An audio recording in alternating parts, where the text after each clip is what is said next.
არ მივეცინება და ჩაგვიტარეს ინვენტარიზაცია გახსნილად იმას. მაგაზია დაკიდე და ყიდედა. უძრეთენადო. ალბათანა, აი რო ამიცდა ჟურნალისტი ვარ და.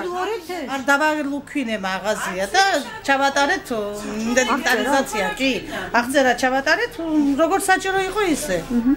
და დალუქვა რატო არის აუცილებელი, როგორ გიხსნით? რატო და მე უნდა ხომ ერთმანეთს შეადარებენ ფულს იმას აღრიცხვას რა.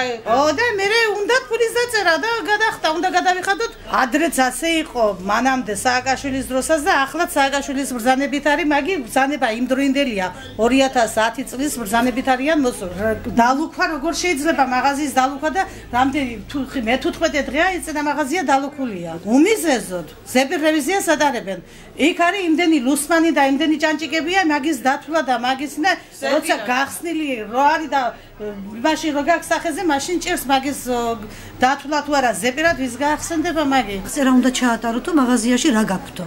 მერე ჩვენ თვითონ შევალთო რევიზია შევა თვითონ აკაურები ეთყობა რა ვიცი მე ვინ არიან და შევლენ და შეადარებენ. აი მეთოდებით მოდიან მოაქვთ 2010 წლის ბრძანება მოაქვთ და გვეუბნებიან რომ ეს არისო თბილისიდან ნაბრძანებიო რომ შედით ამ მაღაზიაში და დალუქეთო ზეპირი აღწერა ჩაატარონო. ანუ თბილისიდან აქვს სია რომელ მაღაზიაში შევიდნენ? დიახ, აი ეს გითხრეს. აი ეს იყო მთავარი მიზეზი.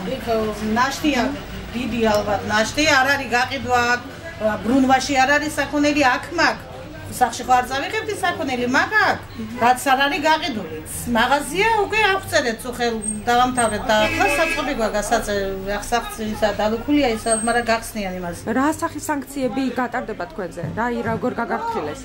თუ ზედმეტობა იქნა 100% გვა გადასახდელი. თუ ნაკლებობა იქნა 50.